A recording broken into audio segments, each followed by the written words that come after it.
우리 주님은 저와 여러분에게 재앙이 아닌 평안을 주기를 원하십니다. 믿습니까? 우리 주님은 저와 여러분에게 평안을 주기를 원하십니다.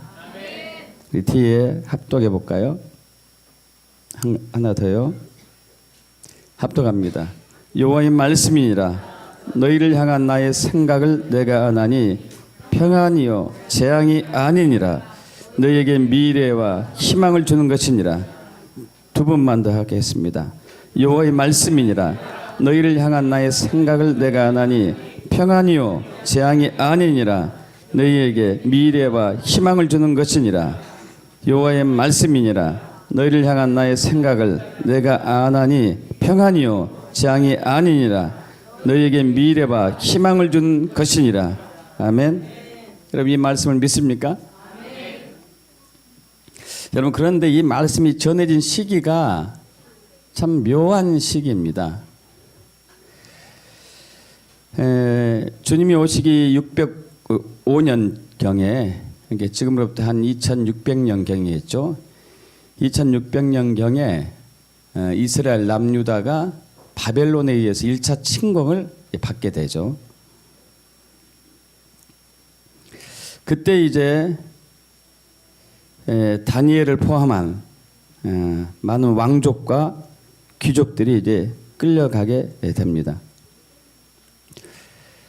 그리고 또 그 이후로 한 8년도 되지 않아 가지고 바벨론의 2차 침공이 있게 됩니다. 597년. 이때는 이제 요시야의 아들, 둘째 아들 요아김 18대 왕이 이제 폐위되고, 그리고 19대 왕 요아킨이 이제 19대 왕으로 됐는데, 뭐 3개월 만에 이 왕도 이제 그 자리에서 사라지고, 그 다음에 20대 마지막 왕 시드기야 왕이 이제 즉위한 바로 이때의 상황이에요. 2차 침공 때 느부갓네살은 여호와의 전의 모든 보물과 왕궁의 모든 보물을 다 가져갔고, 또 이스라엘 왕 솔로몬이 만들었던 여호와의 전에 있었던 금, 은 이런 그릇들도 전부 부시거나 다 이제 훔쳐 가지고 간 것이죠. 그리고 또 요아킨의 왕과 왕의 모친과 왕의 아내들, 내시들, 나라의 권세 있는 모든 자들을 포로로 다 끌고 갔고요. 당시 이제 에스라 선지자, 또 에스더의 사촌 모르드게 조상도 포함이 되어 있었던 것이죠. 결국 이제 얼마 후 586년, 주전 586년에 3차 침공으로 이스라엘 남유다는 이제 사라지게 되는 것이죠. 여러분 이때에 전해진 말씀이에요. 이때에. 그럼 여러분 이 당시가 바벨론의 포로로 끌려가고 전염병과 칼과 기근으로 죽어가고 굶주려 죽고 맞아 죽고 짐승에 찢겨 죽고 또 창에 맞아 죽고 이런 상황에서 이 말씀을 받았을 때 이스라엘 백성들은 어떻게 생각했을까요? 여러분 어떠실 것 같아요? 진짜 이거 평안이고 재앙이 아니구나 이렇게 생각했을까요? 받아들였을까요? 그러지 않았을 거예요. 나라가 엄청나게 혼란과 혼돈 상황 속에 있고 하나님의 성전에 있는 모든 것들이 다 회파되고 빼앗겼고 왕족과 귀민들도 다 끌려간 상황에서 이 말씀이 들려왔거든요.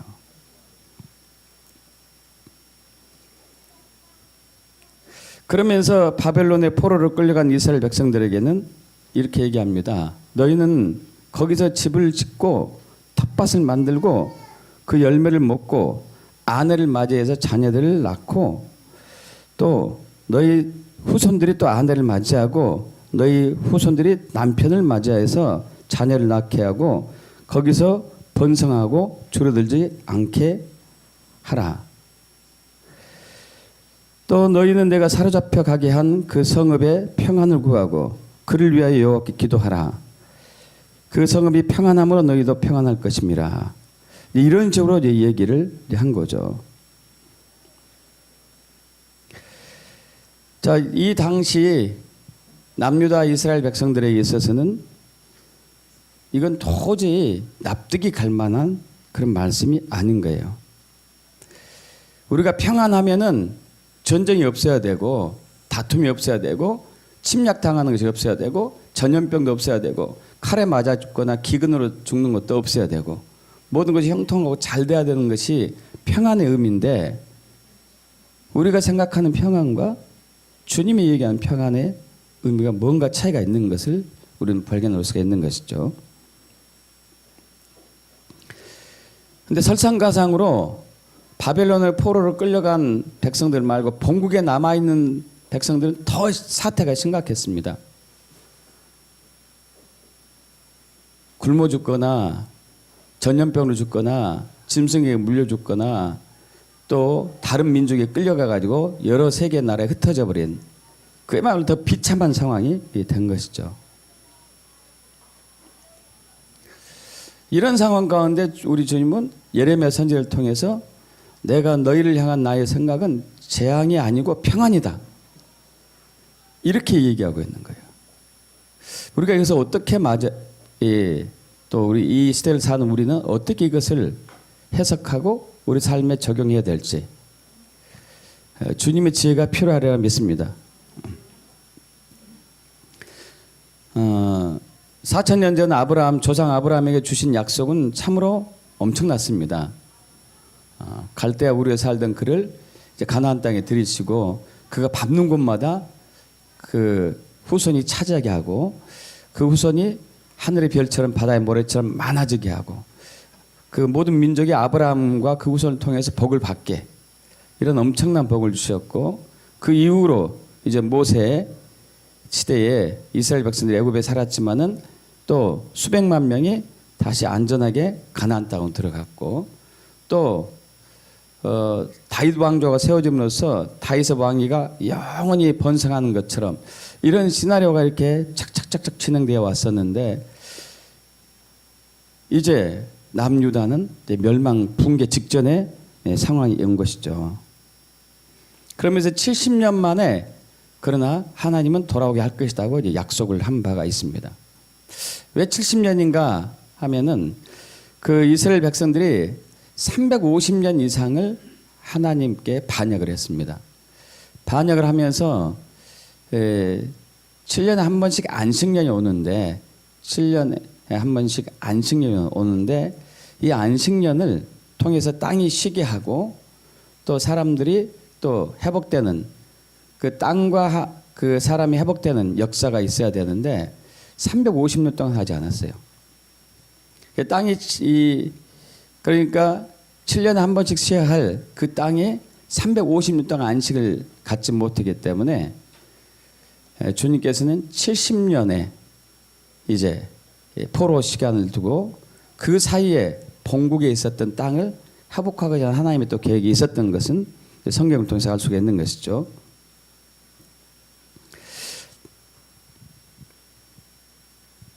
자, 그런데 우리가 아는 하나님은 사랑의 하나님이시고 용서하시는 분이시고 긍휼이 많으신 분이심에도 불구하고 왜 이런 결과가 됐냐 이거죠.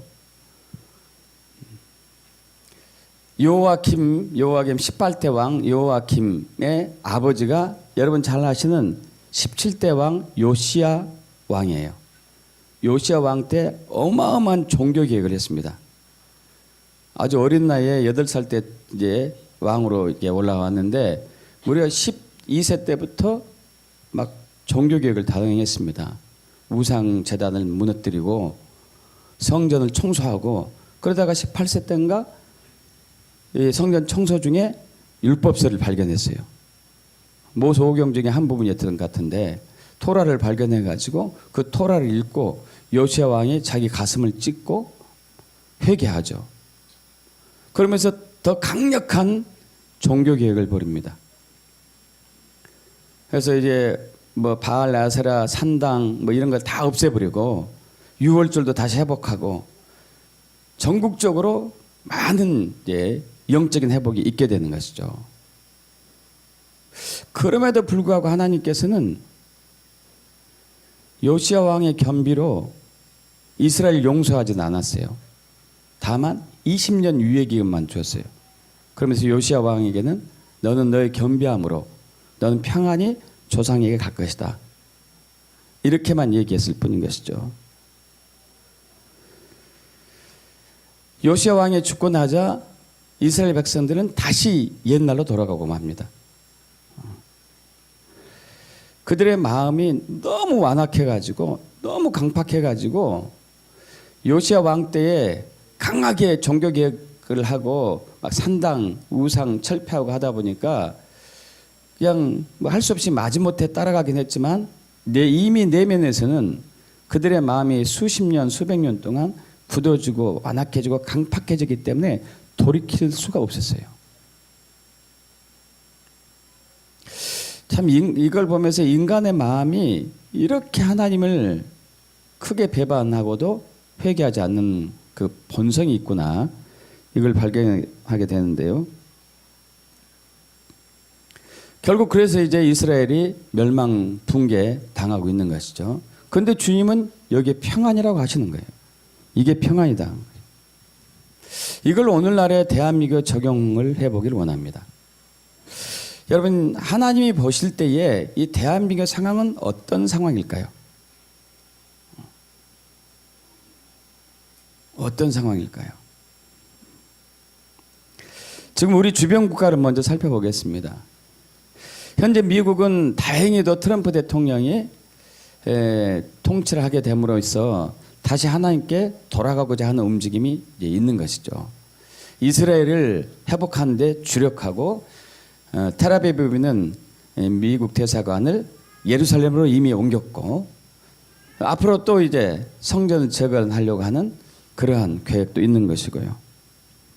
그래서 트럼프 대통령과 펜시 부통령을 통해서 그 나라가 지금 많이 회복이 되었고 경제적으로도 근래 보기 드물게 굉장히 잘 사는 나라로 다시 회복되고 있습니다. 그럼에도 불구하고 미국 역시 하나님의 심판을 면하지는 못합니다. 왜냐하면 1960년대 존 F 케네디 그 외에 연설문을 참으로 제가 이제 중고등학교 다닐 때 연설문 탁월한 연설문 막 영어로 된 것 암송하기도 했었는데 그렇게 탁월했지만은 영적으로 가장 타락한 대통령 중에 한 사람이었거든요. 그래서 각 모든 학교에서 체플을 없애버리고 기도하는 시간을 없앴고요. 그런 말미암아 미국이 급속도로 타락하게 되는 것이죠. 결국은 트럼프 전 대통령 오바마 제2위 시절 때에 미국 대법원에서는 동성결혼을 합법화시키고 말았어요. 그럼 동성애와 동성결혼이 합법화되는 것은요, 소돔과 고모라의 그리고 노아의 방주 때와 같은 심판의 악어 같은 시기가 왔다는 것을 의미하고 있는 것이죠.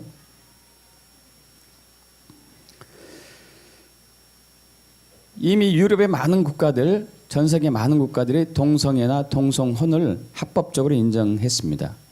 영국, 프랑스, 독일, 뉴질랜드, 호주, 오스트리아, 네덜란드, 덴마크, 룩셈부르크, 정말 우리가 알만한 기독교 국가들이 동성애를 다 합법화했어요.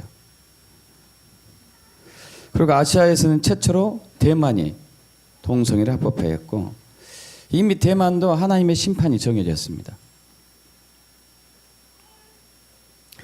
지금 한국 상황은 위태위태하는 것이죠. 굉장히 3년 전에 아프리카 우간다의 자물리 목사님께서 무슨 예언을 했었냐면 앞으로 하나님은 3년 동안 대한민국을 흔들 것이다 그랬어요. 근데 3년 전에 박근혜 대통령이 탄핵을 당했죠. 급격하게 이 나라가 이제 흔들렸죠. 그리고 작년 이 2월 셀바라지 선지자가 한국에 와가지고 예언한 것 중에 하나는 하나님께서 대한민국의 좌파 정권을 세워가지고 한국 교회를 징계할 거라고 얘기하는 거죠. 깨우고 흔들 거라고. 여러분, 그런데 놀라운 것은 이러한 것들이 지금 현재 전 세계에 돌아가고 있는 이 상황들이 선지서 2000 몇백 년 전에 쓰여졌던 선지서에 쓰여져 있던 내용이에요. 이미 성경에 나와 있는 내용이에요. 현재 돌아가고 우리나라를 비롯해 가지고 전 세계 돌아가고 있는 이 상황들이 성경에 있는 내용이 재현되고 있어요. 우리 다음에 넘어가죠. 요엘서 2장. 자, 우리 천천히 명확한 목소리로 합독을 하면 좋겠습니다. 시온에서 나팔을 불며 나의 거룩한 산에서 경고의 소리를 질러 이 땅 주민들로 다 떨게 할지니 이는 여호와의 날이 이르게 됨이니라. 이제 임박하였으니. 여러분, 이것은요 마지막 때 엔타임 때를 얘기하고 있는 거예요. 지금 이 상황을 얘기하고 있습니다. 2절 합독합니다. 곧 어둡고 캄캄한 날이여 짙은 구름이 덮인 날이라. 새벽빛이 산 꼭대기에 덮인 것과 같으니 이는 많고 강한 백성이 이르렀음이라. 이와 같은 것이 옛날에도 없었고 이후에도 대대에 없으리로다. 불이 그들의 앞을 사르며 불꽃이 그들의 뒤를 태우니 그들의 예전의 땅은 에덴 동산 같았으나 그들의 나중의 땅은 황폐한 들 같으니 그것을 피한 자가 없도다. 다음에요. 그의 모양은 말 같고 그 달리는 것은 기병 같으며 그들이 산 꼭대기에 뛰는 소리는 병거 소리와도 같고 불꽃이 건물을 사르는 소리와도 같으며 강한 군사가 줄을 버리고 싸우는 것 같으니 그 앞에서 백성들이 질리고 무리의 낯빛이 하얘졌도다. 그들이 용사같이 달리며 무사같이 성을 기어오르며 각기 자기의 길로 나아가되 그 줄을 이탈하지 아니하며 피차에 부딪히지 아니하고 각기 자기의 길로 나아가며 무기를 돌파하고 나아가나 상하지 아니하며. 또 뒤로요. 성중에 뛰어 들어가며 성 위에 달리며 집에 오르며 도둑같이 창으로 들어가니 그 앞에서 땅이 진동하며 하늘이 떨며 해와 달이 캄캄하며 별들이 빛을 거두도다. 여호와께서 그의 군대 앞에서 소리를 지르시고 그의 진영은 심히 크고 그의 명령을 행하는 자는 강하니 여호와의 날이 크고 심히 두렵도다. 당할 자가 누구이랴. 여러분, 이미 2000 몇백 년 전에 요엘을 통해 가지고 이 마지막 때 상황이 이렇게 전개될 거라는 것을 얘기하고 있습니다. 이것은 대한민국을 포함한 모든 나라에 해당되는 거예요. 자, 그런데 이렇게 해서 끝나면은 우리는 희망이 없겠죠. 근데 반전이 일어나고 있습니다. 뒤로 넘어갑니다. 합독하죠. 여호와의 말씀에 너희는 이제라도 금식하고 울며 애통하고 마음을 다하여 내게로 돌아오라 하셨나니 너희는 옷을 찢지 말고 마음을 찢고 너희 하나님께로 여호와께로 돌아올지어다. 그는 은혜로우시며 자비로우시며 노하기를 더디하시며 은혜가 크시사 뜻을 돌이켜 재앙을 내리지 아니하시나니 주께서 혹시 마음과 뜻을 돌이키시고 그 뒤에 복을 내려사 너희 하나님 여호와께 소제와 전제를 드리게 하지 아니하실는지 누가 알겠느냐. 또 넘어갑니다. 너희는 시온에서 나팔을 불어 거룩한 금식일을 정하고 성회를 소집하라. 백성을 모아 그 모임을 거룩하게 하고 장로들 모으며 어린이와 젖 먹는 자를 모으며 신랑을 그 방에서 나오게 하며 신부도 그 신방에서 나오게 하고 여호와를 섬기는 제사장들은 낭실과 제단 사이에서 울며 이르기를 여호와여 주의 백성을 불쌍히 여기소서 주의 기업을 욕되게 하여 나라들로 그들을 관할하지 못하게 하옵소서. 어찌하여 이방인으로 그들을 하나님이 어디 있느냐 말하게 하겠나이까 할지어다. 여러분, 주께서는 시온에서 나팔을 불어서 거룩한 금식일을 정하며 성례를 소집하기를 원하고 있는 것이죠. 백성 또한 장로들, 어린애들까지, 젖먹는 애들까지 금식하는 거예요. 성회에 모이는 것이고요. 신랑 신부는 물론이거니와. 그래서 전심으로 울며 회개를 하라고 얘기하고 있는 것이죠. 근데 그때에 회복하겠다는 거예요. 그때에 뒤로 넘어갑니다.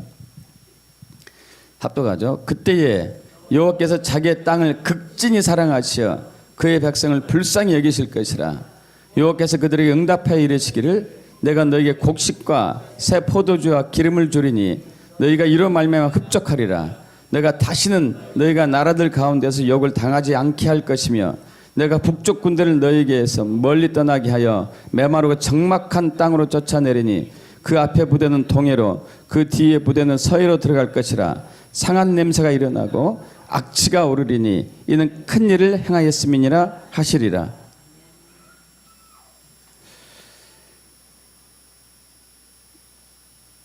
아까도 이제 우리 서두에서 말씀드렸다시피 하나님께서는 350년 동안 병들었던 땅을 70년 포로 생활을 통해서 회복을 하신 것이죠. 마지막 때에도 하나님은 주의 백성들을 회복하기를 원하십니다. 주님의 목적과 주님의 계획 가운데 다시 세우기를 원하시는 것이죠. 자, 이렇게 되고 나면은 대부흥이 와요. 뒤로 넘어갑니다. 땅이여 두려워하지 말고 기뻐하며 즐거워할지어다. 여호와께서 큰 일을 행하셨으므로다. 들짐승아들아 두려워하지 말지어다. 들의 풀이 싹이 나며 나무가 열매를 맺으며 무화과 나무와 포도나무가 다 힘을 내는도다. 시온의 자녀들아 너희는 너희 하나님 여호와로 말미암아 기뻐하며 즐거워할지어다. 그가 너희를 위하여 비를 내리시되 이른 비를 너희에게 적당하게 주시리니 이른 비와 늦은 비가 예전과 같을 것이라. 아멘. 뒤로 넘어갑니다. 마당에는 밀이 가득하고 독에는 새 포도주와 기름이 넘치리로다. 내가 전에 너희에게 보낸 큰 군대 곧 메뚜기와 느치와 황충과 팥중이가 먹은 횟수대로 너희에게 갚아주리니 너희는 먹되 풍족히 하게 먹고 너희에게 놀라운 일을 행하신 너희 하나님 여호와 이름을 찬송할 것이라. 내 백성이 영원히 수치를 당하지 아니하리로다. 그런데 내가 이스라엘 가운데 있어 너희 하나님이 여호와가 되고 다른 이가 없는 줄을 너희가 알 것이라. 내 백성이 영원히 수치를 당하지 아니하리로다. 아멘. 그러면서 이제 그 후에 부흥을 얘기하고 있습니다. 넘어갑니다. 합독합니다. 그 후에 내가 내 영을 만민에게 부어주리니 너희 자녀들이 장래일을 말할 것이며 너희 늙은이는 꿈을 꾸며 너희 젊은이 이상을 볼 것이며 그때에 내가 또 내 영을 남종과 여종에게 부어줄 것이며 내가 이적을 하늘과 땅에 베풀리니 곧 피와 불과 연기 기둥이라. 여호와의 크고 두려운 날에 이르기 전에 해가 어두워지고 달이 핏빛같이 변하려니와 누구든지 여호와 이름을 부르는 자는 구원 얻으리니 이는 나 여호와의 말대로 시온성과 예루살렘에서 피할 자가 있을 것이며 남은 자 중에 나 여호와의 부름을 받을 자가 있을 것임이니라. 아멘. 여러분, 하늘의 이적과 내가 이적을 하늘과 땅에 베풀린 곧 피와 불과 연기 기둥이라. 여호와의 크고 두려운 날에 이르기 전에 해가 어두워지고 달이 핏빛같이 변하려니와. 여러분, 이것은 말세에 있을 징조를 지금 얘기하고 있는 거죠. 대환란이 있는 것, 대환란 가운데. 근데 이 가운데서도 부흥을 맞이할 사람들이 있어요. 할렐루야. 현재 외국 사람들이 대한민국을 보는 시각이 있습니다. 또 외국에 살고 있는 한국 사람들이 대한민국을 보는 시각이 있어요. 근데 여러분들 잘 아시다시피 한국에 살고 있는 한국 사람들하고 그들의 관점은 굉장히 차이가 있어요. 굉장하게. 지금 외국의 사람들이 한국을 본 시선, 그리고 외국에 살고 있는 한국 사람들이 본 시선은 한국은 6.25 전쟁 이후로 최대 위기다고 지금 한결같이 얘기하고 있는 것이죠. 최대 위기다는 것이죠. 현재 문정부는 좌파 정권이죠. 반미, 반일, 친중, 친북, 공산 사회주 방향으로 지금 들어가고 있으니까요. 그리고 또 문정부는 미국의 패권주의에 맞서가지고 맞짱 뜨려고 하는, 맞짱 뜨고 있는 시진핑의 1대1로 정책에 강력하게 동의하면서 그 길을 같이 걸어가고 있습니다. 여러분, 1대1로는 이 패권을 차지하기 위한 중국의 전략이에요. 전 세계의 패권 국가가 되고 미국을 제끼고 전 세계 패권 국가가 되려고 하는 그 중국의 전략입니다. 그런데 이미 오래전부터 시작됐어요. 이건 최근에 등장한 게 아닙니다. 이미 오래전부터 시작했는데 수십 년 전부터 이미 김일성 시대, 김일성이 살아있을 때부터도, 김정일이 살아있을 때도 이미 시작됐습니다. 그때 이미 동북공정이 시작됐어요. 여러분 동북공정이 뭔지 아시죠? 동북공정은 고구려 땅, 고구려가 대한민국입니까? 우리 한국 조상입니까? 아니면 중국 조상입니까? 당연히 한국 조상이죠. 그런데 이미 저들은 동북공정을 통해 가지고 역사를 바꿔놨어요. 고구려가, 발해가 중국에 속해 있었다고. 그래서 그 한국의 조그만 땅, 신라 조그만 땅을 남겨도 다 중국 땅이었다고 이미 이제 했었습니다. 왜 이렇게 했냐면은 1대1로를 하기 위해서는 남의 나라 역사를 바꿔서 자기 걸로 만들어야 돼요. 그래서 이미 저기 그 일본하고도 센가쿠 열도 때문에 엄청나게 다툼이 있고, 그리고 필리핀 밑에 남진아해를 통해서 또 갈등이 있는 것이죠. 거기 인공섬을 만들어 놓고 거기를 자기 땅이라고 못 박아 놓고 거기 지나가는 배들에게 항해세를 내놓으라고 통과세를 내놓으라고 그런 거예요. 이건 완전히 이제 말도 안 되는 거죠. 사람이 정착한 섬이 되기 위해서는 물이 나와야 되고, 그리고 모래가 아니어야 돼요. 근데 모래에다가 인공섬을 만들어 놓고 거기에 이제 우리나라 땅이니까 여기를 통과하는 해리 몇 지역에 통과하는 모든 배들은 통과세를 내라고 하는 거죠. 이건 패권 국가가 되려고 하는 이제 중국의 야망인 것이죠. 이에 이제 맞짱을 뜨고 있는 이를 트럼프가 지금 엄청나게 혼내고 있죠. 이 와중에 김정은이가 중국의 옛날부터 편이었으니까 또 핵 무기와 미사일을 통해 가지고 미국을 계속 위협하고 있는 상황이고, 또 여기에다가 설상가상으로 문정부 좌파 정부가 자꾸 친중 친북으로 기울어지면서 이 동아시아 지역이 상당히 미국의 뜻과는 반대 방향으로 흘러가고 있습니다. 현재 전 세계 패권 국가는 여러분 자타가 공인하시피 미국이에요. 그래서 미국은 지금 이제 트럼프 대통령은 시진핑을 하고 그 중국을 이제 옥죄기 시작하고 있죠. 옥죄면서 김정은으로부터 손을 떼라고 강력한 압박을 놓고 있습니다. 3주 전에 미국에서 온 소식인데요. 미국의 그 아시아를 향한 전략은 아시아의 헌병 국가로 2개를 세우기를 원하고 있습니다. 극동아시아는 통일한국을 그 아시아의 헌병 역할을 하기를 원하고 있고, 저기 극서 중동 쪽에서는 이스라엘, 이것을 이제 두 나라를 세우기를 원하고 있는 것이죠. 자, 이렇게 하면서 지금 계속 이제 압박을 놓고 억압을 놓고 하는데, 최근에 미국은 그 일본에게 중국이나 북한이 미사일을 쏠 때 요격할 수 있는 그 기지를 이미 완성을 해놨습니다. 그래서 북한이 도발한다 하더라도 미사일로는 어떻게 하지는 못해요. 자, 그러면서 계속 시진핑을 압박하다 보니까 시진핑이 지금 그 북한의 제재를 유례 없이 강하게 이제 하고 있는 것이죠.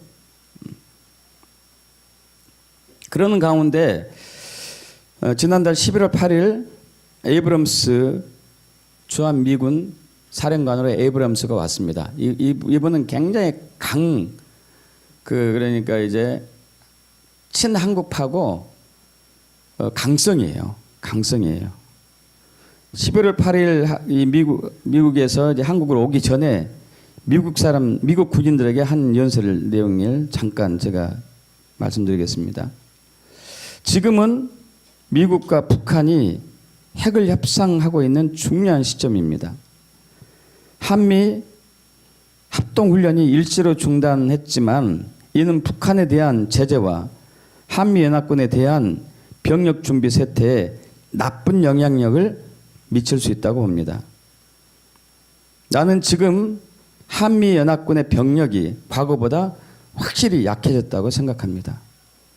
그러므로 다음 단계에 한미연합 훈련을 준비해야 할 것이며 이제는 그 어떤 때보다도 한반도가 한국전쟁 이후 가장 위험한 때이므로 모든 군사들은 협상이 이루어지지 않을 때에 저는 그렇게 되기를 원하지 않지만 필요하다면 언제든지 전투를 각오해야 됩니다. 하고 에이브람스가 그 얘기를 하고 이제 우리나라에 왔어요. 그게 무슨 얘기냐면요. 지금 이제 이렇게 미국이 북한을 고립화하는 전략으로 가다 보면은 김정은이가 선택을 해야 돼요.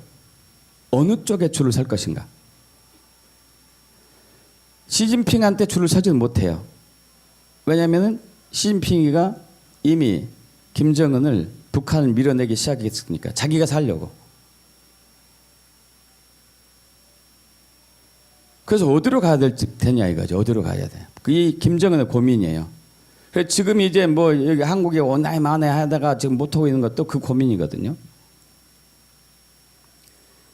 이런 상황이 벌어지다 보니까 문정부도 지금 굉장히 불안한 상태에 왔어요. 문정부도. 저렇게 이제 트럼프가 강하게 나오는 것을 뭐 예상 했을지 않을지 모르겠지만은 이런 상황에 가면은 한국을 사회주의 공산주의로 만들고자 하는 김정은과 그 문재인의 전략은 무산되거든요. 그래서 미국이 저렇게 강하게 나오면은 저들이 한 가지 강구하는 방법 중에 하나는 적과 통일을 하는 것을 이제 꿈꾸고 있습니다.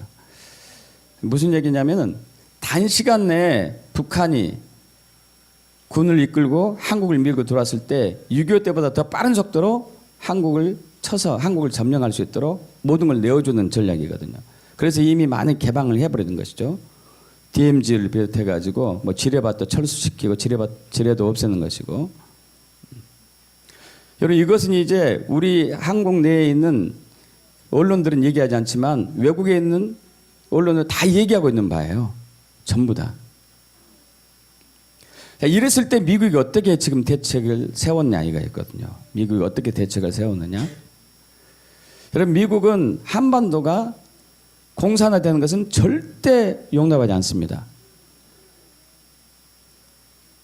그래서 예전부터 김정은을 제거할 계획을 계속 세웠지만 미뤄오고 한 이유 중에 하나가 김정은을 제거했다 하더라도 남한의 좌파 정권이 있고 남한의 좌익 세력이 있는 한은 한반도가 자유민주주의로 체제가 유지되기 힘든다는 것을 알아요. 그렇기 때문에 미국에서는 한반도에 공산 세력을 다 없앨 수 있는 그러한 것을 전략을 꾸미고 있거든요. 전략을 생각하고 있는 것이죠. 그래서 이미 미국의 특수부대 요원들이 여러분 아시는 분 아시겠지만 한반도에 엄청나게 많이 들어와 있습니다. 북한이 도발하거나 뭔가 전면전을 들였을 때 그 특수부대 요원들이 이제 일어서서 맞서 싸우는 거죠. 자, 이렇게 되었을 때 이런 상황에서 저번에 이제 우리 12월 달 초에 국가기도 모임에 갔었던 분은 이제 들으신 분 있겠지만은 거기에 이제 미국에서 경제계에서 경제계에서 한인사에서 꽤 유명하신 그 장로님이 오래전부터 한국에 와 계세요. 그래서 이제 그 온 목적이 있더라고요. 한국이 이렇게 위기인데 한국 사람들이 왜 가만히 있냐 이거죠. 이것을 뒤집어 엎으려고 미국 정부는 만간 힘을 쓰고 있는데 중요한 것은 한국의 우파들이 다 분열돼 가지고 미국이 어떤 힘을 쓴다 하더라도 한국의 우파들이 미국과 연합 손을 잡고 같이 연합 작전을 나가면은 판을 뒤집어 엎을 수가 있는 상황이기 때문에 그 장로님이 이 땅에 오신 목적은 한국의 우파들의 세력을 연합시키고자 하고 이제 조직을 단단하게 하는 그 목적을 가지고 왔다고 그러더라고요. 이것은 미국의 정부가 지금 계속적으로 한국에 이제 그 우파들에게 요구하는 바거든요. 자, 그렇게 되면서 지금 이제 여러 가지 정황 속에 우리가 추측할 수도 있고 실질적으로 나온 시나리오 중에 하나는 한국의 국지전이 벌어질 가능성이 있다 이거예요. 국지전이. 전면전은 아니지만.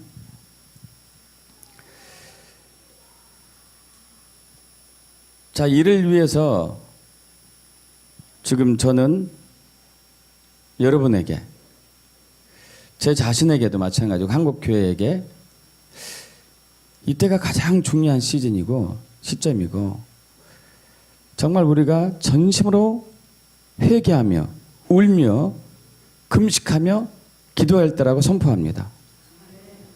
정말 중요한 때거든요. 앞으로 2월달, 3월달이 정말 중요한 때예요. 정말로.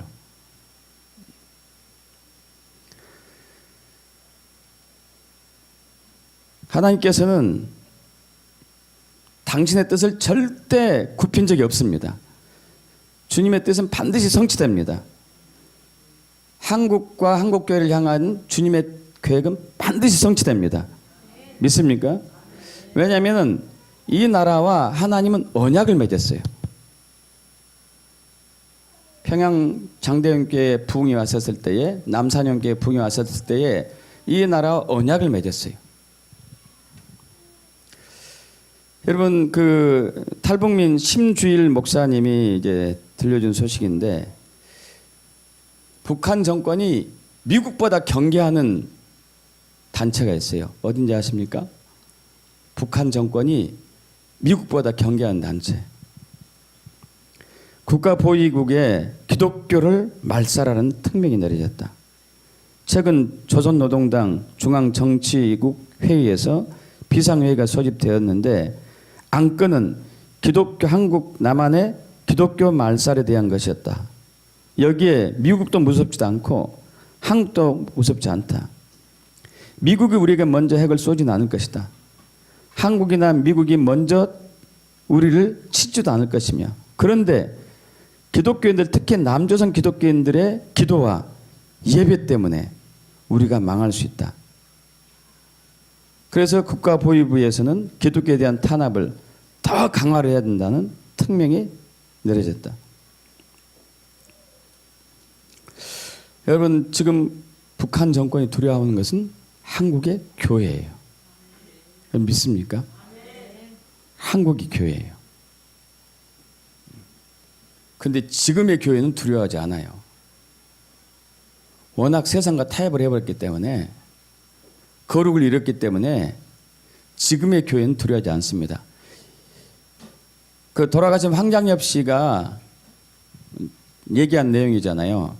자기가 오기 전에 김일성 책상 위에 한국을 무너뜨리기 위한 전략 가운데 하나가 가장 중요한 게 교회 무너뜨리기였던 거예요. 1988년도인가 그때 죽었죠. 김일성이가. 훨씬 전에 내려진 거죠. 훨씬 전에.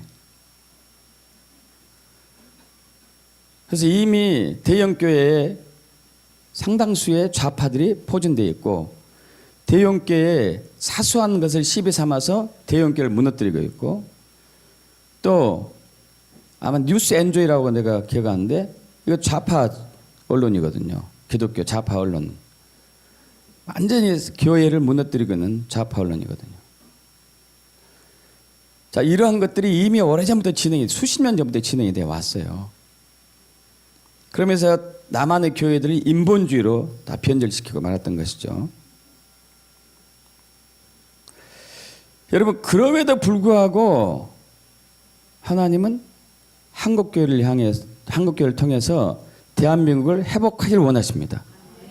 그럼에도 불구하고, 전쟁 위기가 있음에도 불구하고 하나님은 한국교회를 통해서 대한민국의 데스티니를 회복하기를 원하셔요. 믿습니까, 여러분? 뭐 좌파가 전 남한의 모든 사회를 다 장악했든지 안 했든지 관계없어요.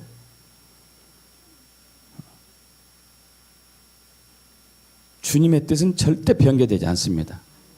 할렐루야. 근데 중요한 것은 한국교회가 거룩을 회복해야 돼요. 믿습니까, 여러분?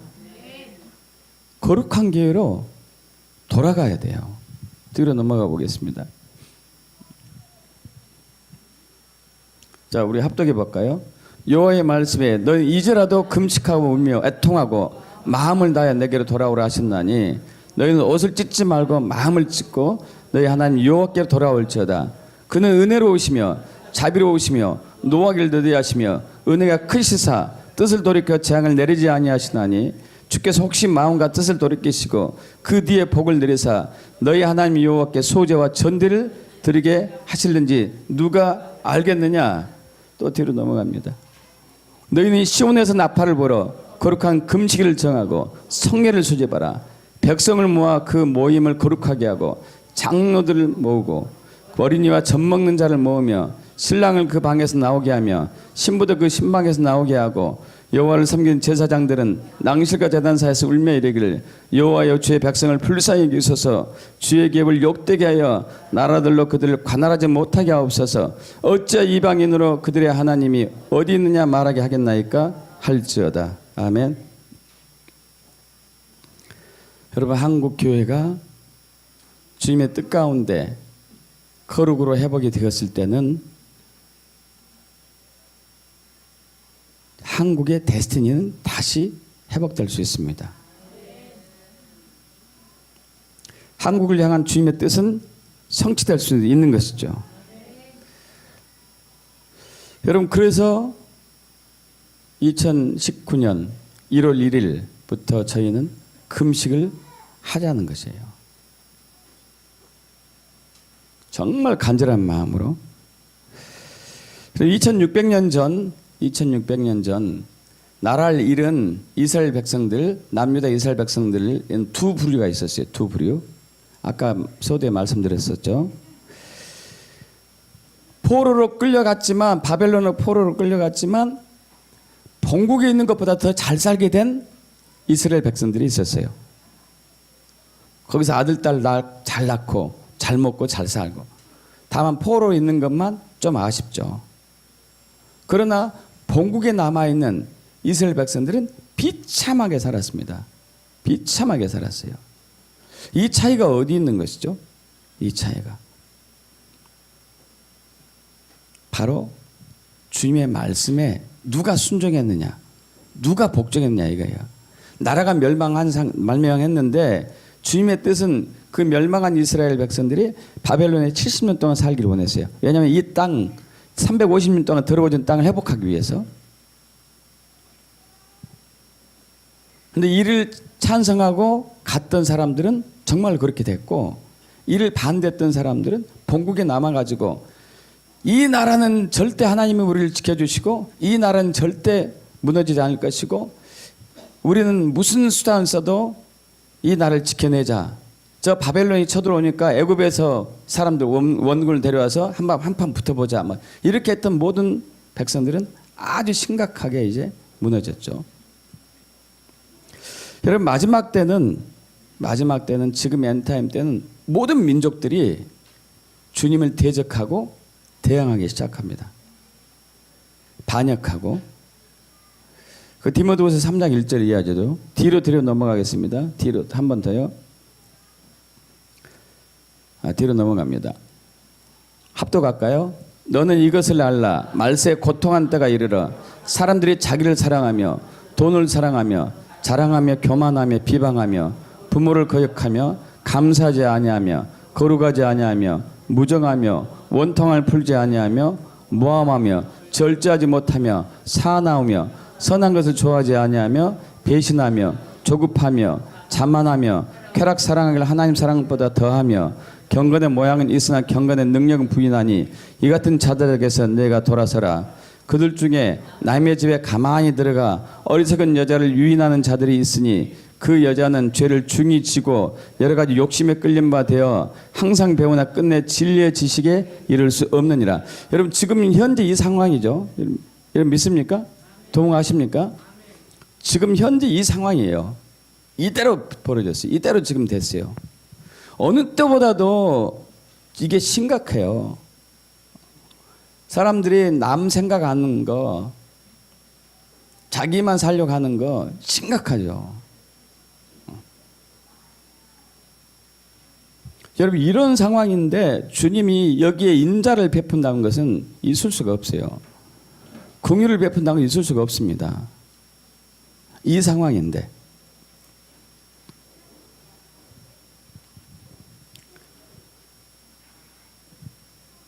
여기 6절 중에서 그들 중에 남의 집에 가만히 들어가 어리석은 여자는 누구를 얘기할까요?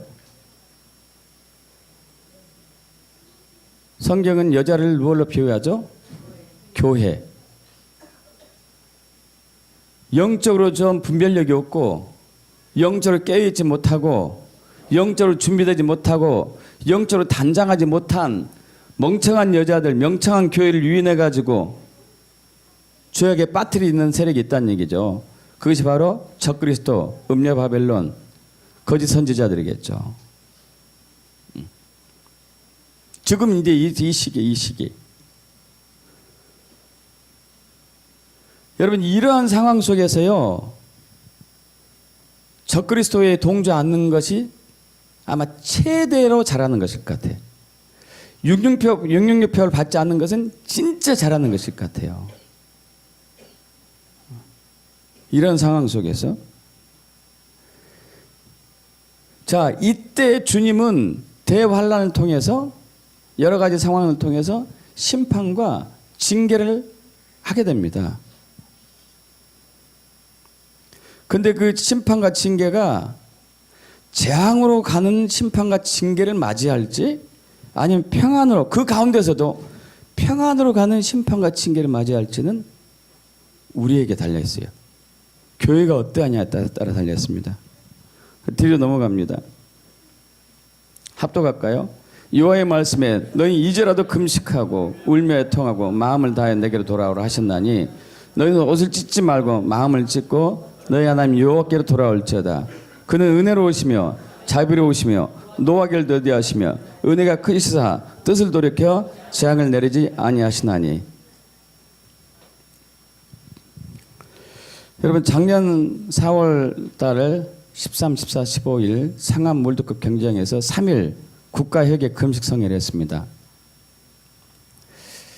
대한민국에 무너진 재단을 다시 회복하고 교회를 다시 거룩하게 하기 위해서 주님께서 셀바레 선지자를 통해서 주신 말씀에 우리가 반응해가지고 3일 회개 금식을 한 것이죠.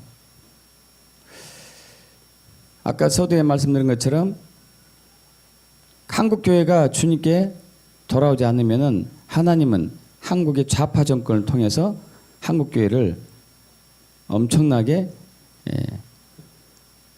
징계를 할 것이라는 그 말씀이 있었기 때문에 우리가 이제 국가회개 금식의 날을 정하고 한 것이죠. 여러분 그랬음에도 불구하고 결국 좌파 정권이 들어섰어요. 그런데 그때 이제 그 두 번째 날 그 굉장히 날씨가 이제 스산한 때인데 비까지도 왔잖아요. 비까지 오면서 거기는 모든 모였던 회중들이 다 무릎 꿇고 찬바닥에 무릎 꿇고 울면서 회개했습니다. 그때 선지자를 통해서 하신 말씀이 있었어요. 내가 여기에 참여한 이 백성들 내 기억한다. 진노 중에도 그들은 궁유를 맞이할 것이고 심판 중에도 재앙 중에도 그들은 자비롭게 내가 보호할 것이다. 믿습니까 여러분? 여러분 마지막 때는 다시 앞으로 넘어갑니다. 마지막 때는요 심판을 피할 수가 없어요. 재앙을 피할 수가 없어요. 모든 민족이 다 이러기 때문에 지금 요시야 왕이 엄청난 종교 개혁을 했음에도 불구하고 이스라엘 백성들 전체가 죄를 범했기 때문에 이스라엘이 망하는 것을 막을 수가 없었습니다. 다만 20년간 유예만 됐을 뿐이에요. 이들의 이미 백성들의 마음은 다 강팍하고 완악하고 우상성경을 좋아하고 싸우고 다투고 남에게 빼앗고 땅을 돌보지 않고 이렇게 살아왔기 때문에 하나님은 그 땅을 보호하기 위해서 70년간 포로로 살게 한 것이죠. 여러분, 이것이 평안이었어요. 여러분, 이 평안이, 주님이 얘기한 평안을 이해하십니까? 말세에 우리에게 평안이 필요합니다. 할렐루야. 근데 이 말세에 오는 평안은 엄청난 재난 가운데, 엄청난 고통 가운데, 환난 가운데 보호받는 거예요. 이 재난 자체가 오지 않고 재앙 자체가 아예 오지 않는 것이 평안이 아닙니다. 이 말세는 엄청난 환난과 재앙이 와요. 심판이 임합니다. 근데 그 가운데서도 보호받는 게 평안이에요. 할렐루야. 그렇게 되기를 원합니다. 믿습니까, 여러분? 그래서 우리는 아수르의 니느웨 성을 향한 하나님의 자비의 손길을 알고 있어요. 아시죠? 요나 선지자를 통해 가지고 니느웨 성에 가가지고 회개하라고, 내가 이 40일 지나면 무너뜨릴 것이라고 얘기했죠. 이게 근데 요나 선지자가 가기 싫어했습니다. 왜 가기 싫어했냐면은 저 아수르는 수백 년간 우리를 괴롭히고 못 살게 한 나라인데, 아니 저들을 만약에 가가지고 내가 여기가 이제 40일 지나면 무너질 것이다 회개하라 했는데 저들이 진짜 회개하면 어떡하지? 회개 안 하고 멸망해버려야 되는데, 이런 생각이 들어가지고 안 한 거예요. 그리고 도망가다가 이제 그 바다에 빠져지고 거대한 뱃속에서 3일간 있다가 다시 나왔죠. 다시 나와서 이제 할 수 없이 요나가 니느웨 성에 가서 말을 전합니다. 10만 명이 넘게 살고 있는 이 큰 성은 3일을 돌아야지만이 다 돌 수 있는 성이었는데, 여러분 요나가요 하루만 딱 돌아요. 이게 무슨 얘기죠? 되게 싫은 거예요. 싫은 거. 진짜 그 민족을 사랑하고 그 민족을 저기 했다면 3일이 아니라 일주도 돌았을지 모르겠어요. 회개하라고 집집마다 다니면서 회개하라고 다녔을지 모르겠어요. 근데 싫은 거예요, 이게. 좀 무너져야 되는데 주님 왜 저희를 또 살리려고 그러지? 어쨌든 하루만 했는데 웬걸 반응을 했습니다, 저들이. 할렐루야. 뒤로 넘어갑니다. 뒤로도요. 자, 니느웨 사람들이 하나님 믿고 금식을 선포하고 높고 낮은 자를 막론하고 굵은 베옷을 입은지라. 그 일이 느느웨 왕에게 들림에 왕이 보좌에서 일어나 왕복을 벗고 굵은 베옷을 입고 제위에 앉으니라. 왕과 그의 대신들이 조서를 내려 니느웨에 선포하여 이르되 사람이나 짐승이나 소떼나 양떼나 아무것도 입에 대지 말지니 곧 먹지도 말 것이요 물도 마시지 말 것이며. 뒤로 넘어갑니다. 합독해 볼까요? 사람이든지 짐승이든지 다 굵은 베옷을 입을 것이요 힘써 하나님께 부르짖을 것이며 각기 악한 길과 손으로 행한 강포에서 떠날 것이라. 하나님이 뜻을 돌이키시고 그 진노를 거치사 우리가 멸망하지 않게 하시리라. 그렇지 않을 줄을 누가 알겠느냐 한지라. 하나님이 그들이 행한 것 곧 그 악한 길에서 돌이켜 떠난 것을 보시고 하나님의 뜻을 돌이키사 그들에게 내리리라고 말씀하신 재앙을 내리지 아니하시리라. 할렐루야. 여러분, 우리에게 이 긍휼이 필요합니다. 이 은혜가 필요해요. 그리고 말세에 오는 대환난과 심판과 재앙은 피할 수 없어요. 아까 말씀드린 것처럼 점점 악해지기 때문에 소돔과 고모라보다도 롯의 때보다 더 악해졌기 때문에 심판은 피할 수 없습니다. 이때에 긍휼을 입은 저와 여러분에게 축복합니다. 이때 긍휼을 입어야 돼요. 이때 보호를 받아야 돼요. 이때 평안이 있어야 돼요. 할렐루야. 여러분, 재앙 가운데 평안이에요. 심판 가운데 안식이에요. 할렐루야. 우리가 생각하는 평안은 아예 전쟁도 없어야 되고 재앙도 없어야 되고 환란도 없어야 되는데 주님은 아니에요. 재앙과 환란과 전쟁 중에 있지만 그 가운데서 너희는 평안할 것이다. 내게로 돌아와서 울며 회개하며 금식하며 성회로 모으라. 그래서 내 분노를 누그러뜨리고 진노 대신에 긍휼을, 심판 대신에 자비를 베풀지 누가 알겠느냐 이거죠. 여러분, 앞으로 있을 우리의 금식과 우리의 신앙과 우리의 회개와 우리의 구별된 삶이 저와 여러분의 미래를 결정할 거예요. 교회의 미래, 가정의 미래, 국가의 미래, 개인의 미래를 결정합니다. 그럼 정말 정신 바짝 차려야 돼요. 저도 마찬가지고 여러분도 마찬가지고.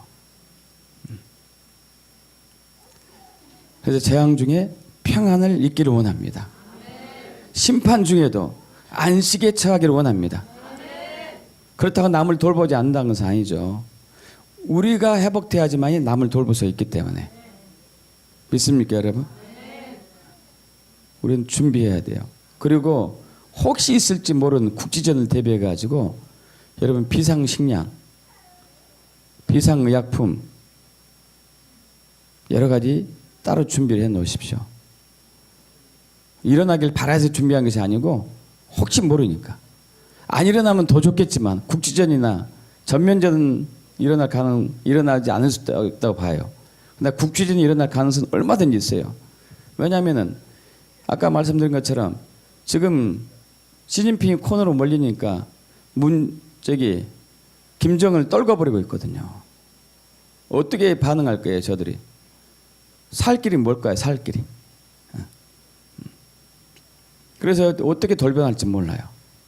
우리는 이제 대비해야 되는 것이죠. 여러분, 지금 이제 말세지 말입니다.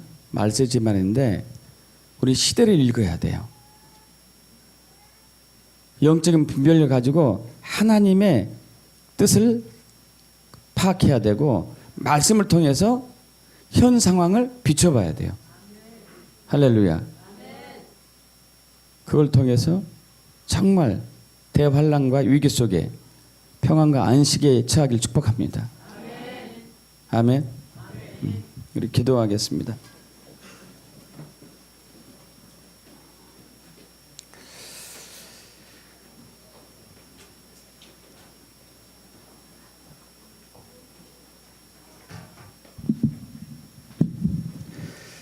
아까 우리 예레미야 29장 이제 11절 말씀이었잖아요. 11절 말씀에 여러분 잘 아시다시피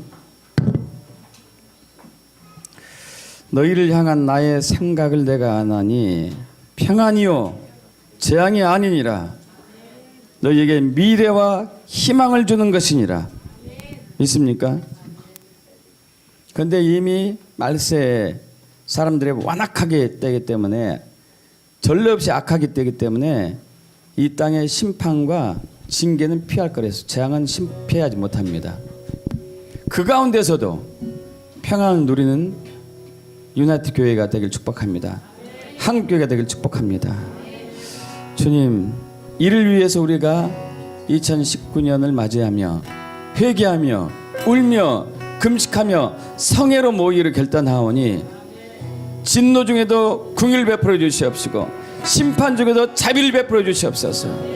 우리는 주님의 은혜가 필요하며 이 일을 행하시되 우리를 위해서 하지 않으시고 주님 자신을 위해서 주님의 목적을 위해서 주의 뜻을 위해서 이 일을 이루시옵소서 하고 주여 삼창하고 기도하겠습니다. 주여 주여 주여.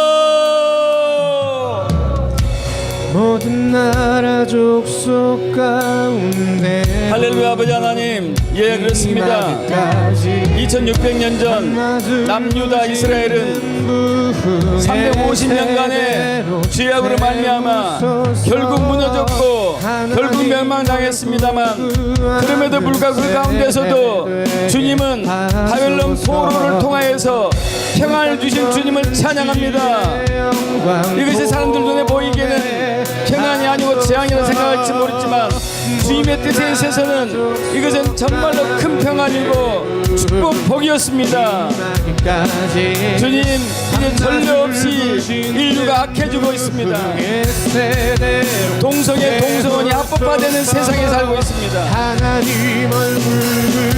하나님의 진노에 재앙에 손길이 피할 수가 없는 상황이 있습니다. 대환란을 통한 하나님의 심판과 또한 징계는 피할 수가 없습니다. 주여, 이러함에도 불구하고 이 가운데서도 주를 찾는 자에게, 주의 얼굴 구한 자에게, 회개하며 울며 금식하는 자에게 재앙이 아닌 긍휼을 베푸신 주님을 찬양합니다. 은혜를 주신 주님을 찬양합니다. 영광 받아 주시옵소서. 네, 주여, 가라 이라라 사라라 가라라라라. 주여, 그래서 우리가 결단합니다. 2019년 또 다시 위기가 오고 있습니다. 이 위기 속에서도, 재앙 속에서도 평안을 주신 주님을 신뢰하며 우리가 울며 회개하며 금식하며 성회로 모이기를 결단합니다. 주의 역사해 주시옵소서. 주의 함께해 주시옵소서. 이래라 자라 가라 이래라 자라라 가라라라라. 예, 주님,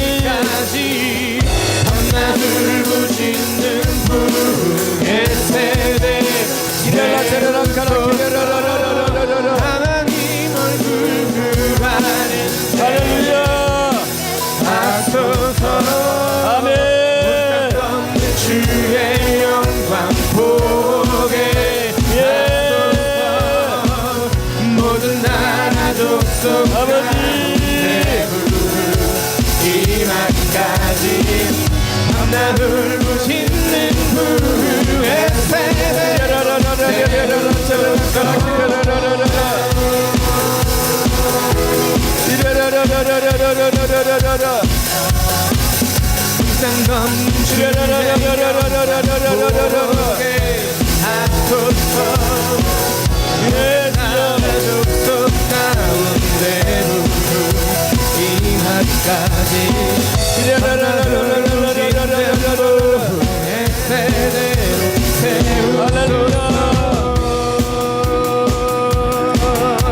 아멘.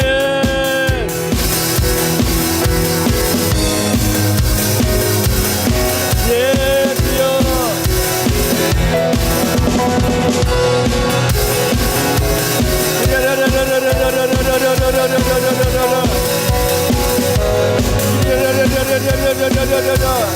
가라 자라라 가라 기라라 자라라 가라 기라라라.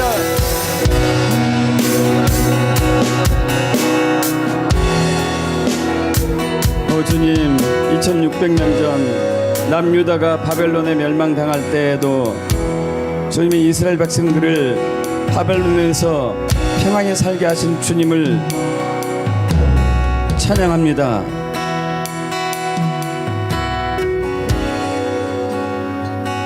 지금 전례 없이 인류가 악해지고 있는 이 시기입니다.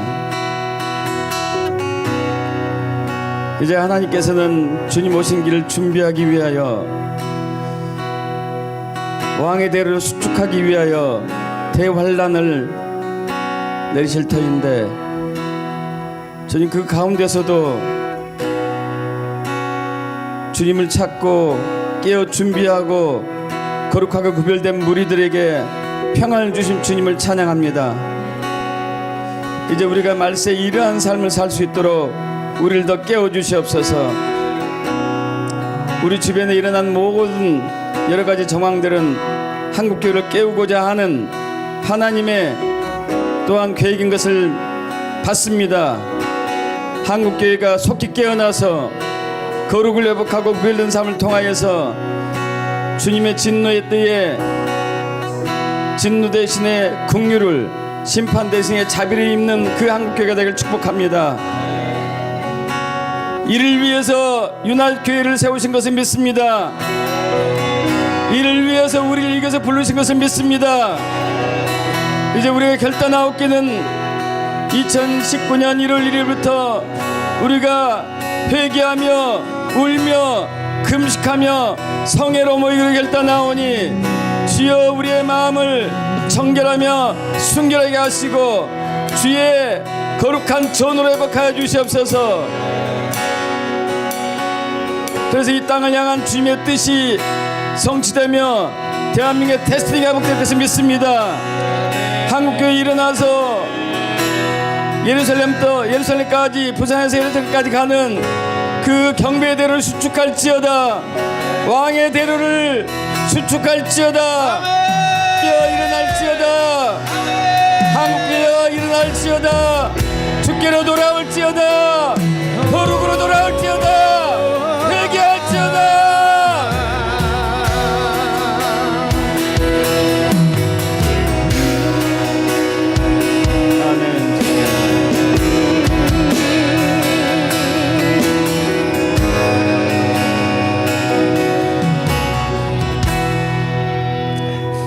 저분이 십자가에서 인류의 죄를 대속하시사 자신의 생명을 내어주신 예수님의 무한한 은혜와 독생자 예수 그리스도는 아낌없이 우리에게 내어주신 성부 하나님의 끝없는 사랑과 지금도 우리 안에서 우리를 거룩으로 회개케 하며 정결케 하며 금식하게 하는 성령의 역사하심이 마지막 때에 구별된 삶을 살고자 하고 또한 거룩한 길로 나아가기를 원하는 주의 백성들에게, 그래서 재앙 대신에 평안을 맞이할 주의 백성들에게 영원히 임하기를 간절히 축원합나이다.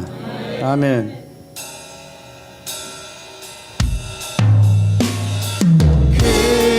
그리스도 진리로 다스리네. 기뻐하라. 온 땅이여 찬양하라. 거룩하신 그를 높이리라.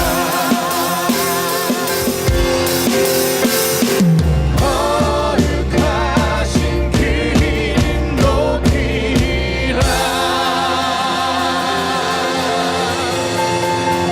아멘. 하나님께 영광의 박수 하겠습니다. 우리 잠깐 광고